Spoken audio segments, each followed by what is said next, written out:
Alright, Judgespektre here.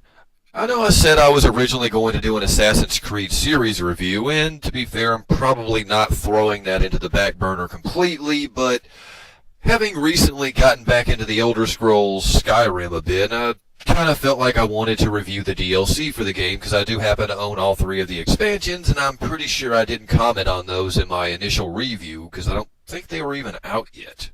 Anyway, I'm going to be talking about all three. I'm not going to go completely in order because I'm going to talk about the one I have the least to say about first, which is Earthfire.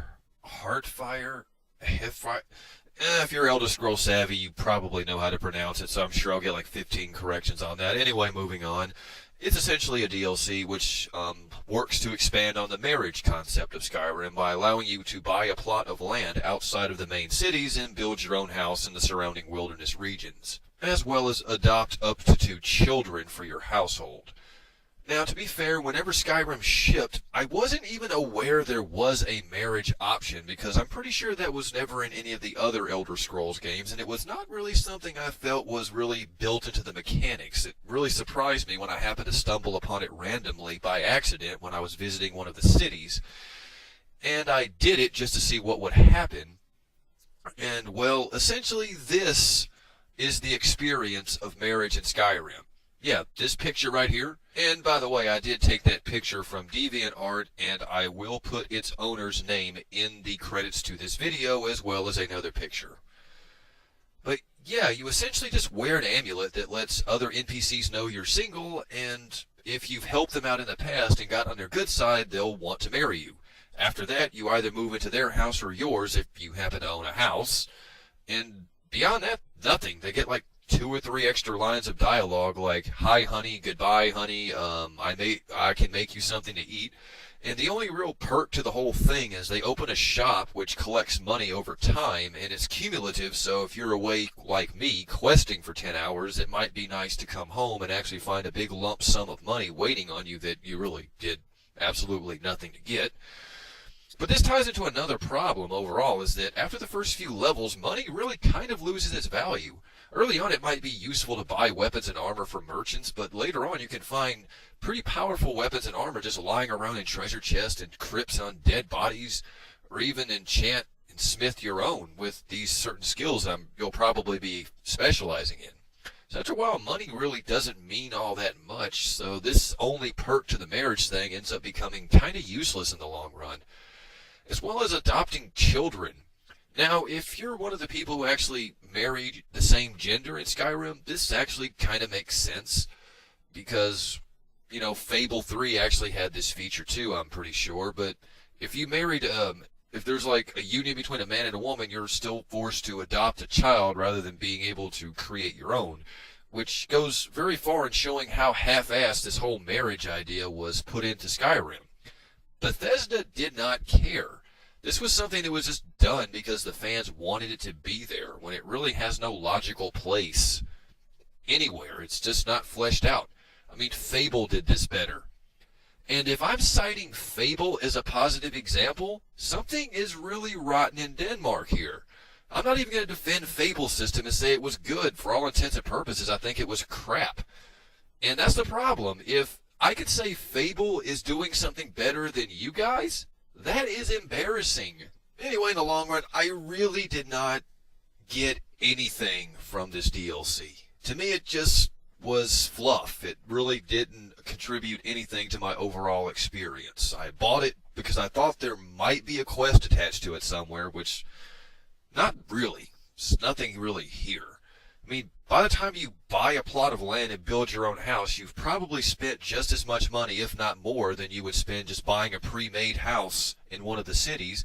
Not to mention that out in the wilderness, your house is going to be constantly attacked by bandits, wolves, giants, and the occasional dragon who may feel so inclined to ambush you when you leave your house. And believe me, that'll happen more often than you'd think. And unless your spouse happens to be a plot-critical NPC, as in immortal and can't die, they're likely to get whacked out there. I've actually read quite a few forum posts where people said this happened and it forced a reload. Didn't happen with me, but I've heard this is an issue sometimes.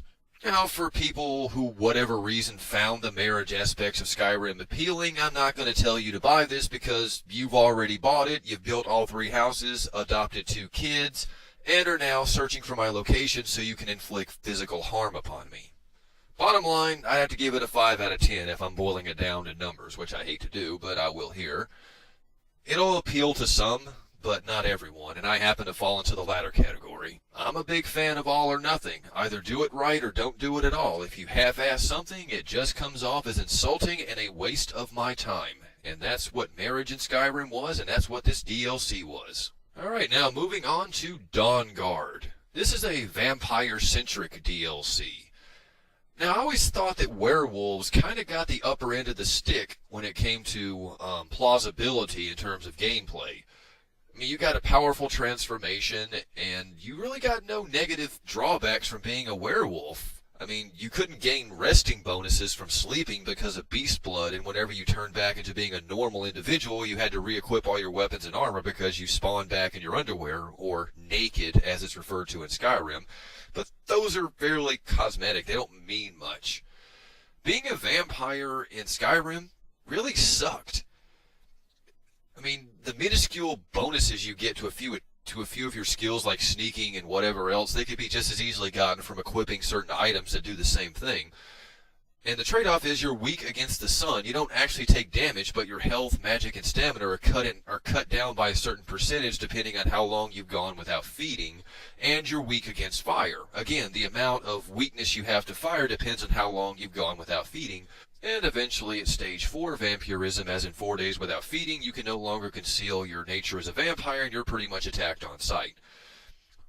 Not to mention the fact that the majority of dragons you encounter will actually attack you with fire breath, which means you're pretty much screwed if you have gone a few days without feeding and your weakness against fire has reached around 50%, you may as well just run in a cave and hide because you will not survive. All in all, being a vampire was a terrible experience. So Dawnguard actually kind of addresses this balancing issue somewhat. Although you actually start the quest line out by joining a group of vampire hunters called the Dawnguard, and you're searching for some kind of treasure that the vampires are after, which turns out to be a vampire woman named Serana, who was buried in a crypt for a few centuries, or 1,000 years, whatever. And this is where the story branches slightly. After returning her to her castle, her father offers you his vampiric blood and offers to turn you into a vampire lord. Or you can choose to refuse it and remain immortal and stay true to the Dawnguard.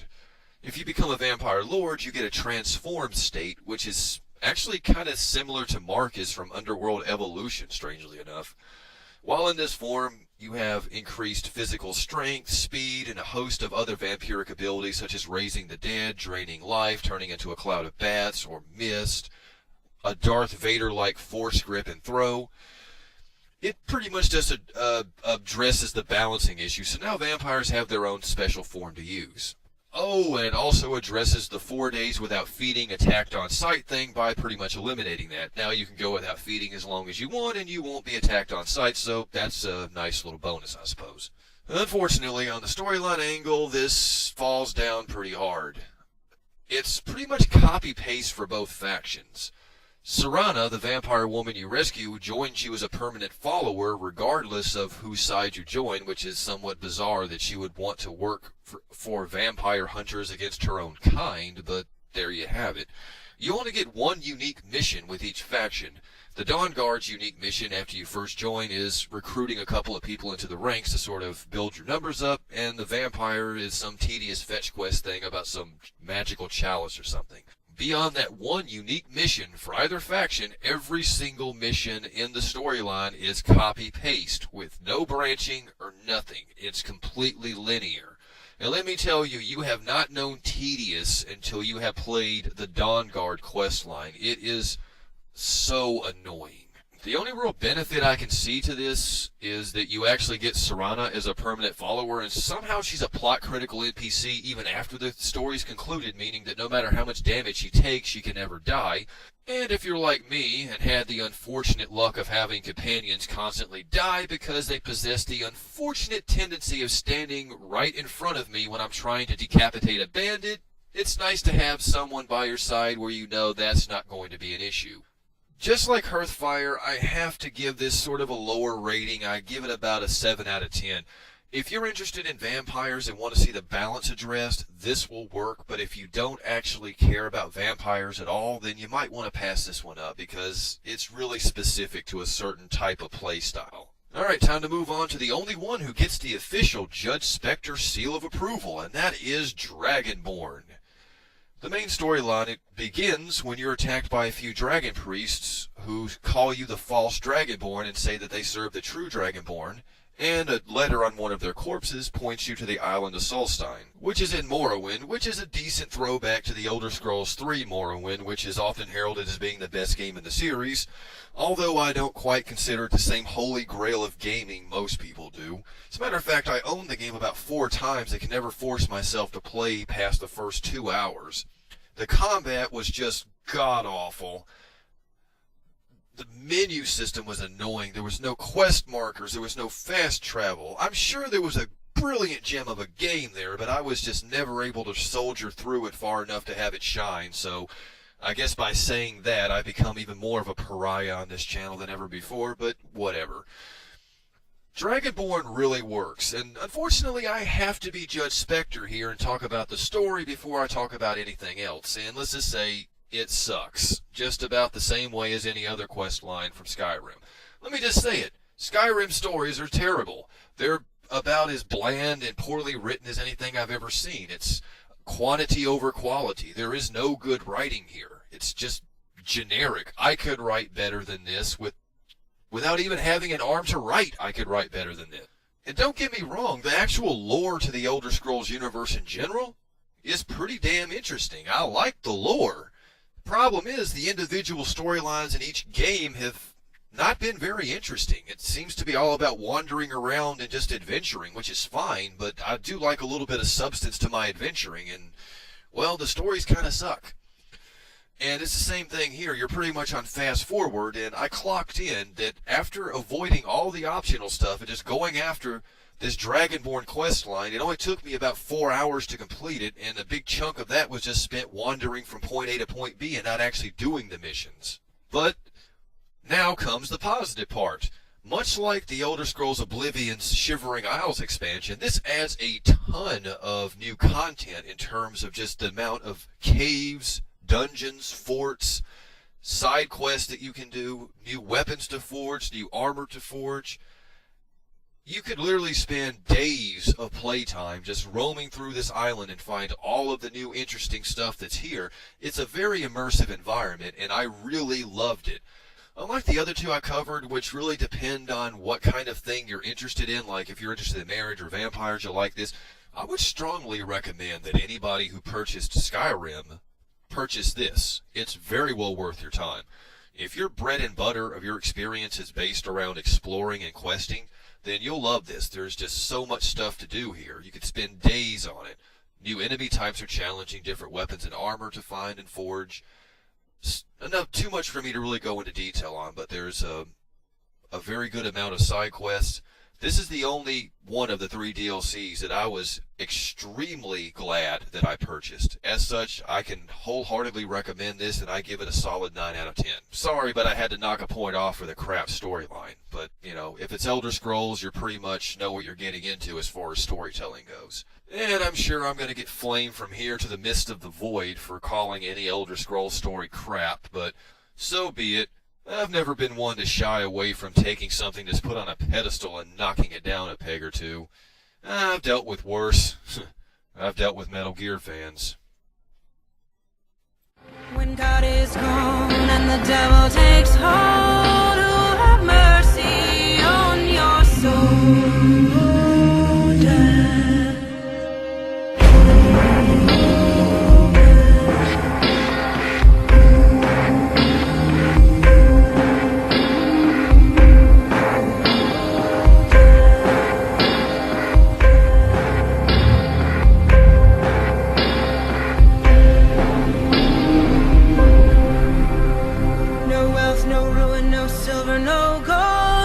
Satisfies me but your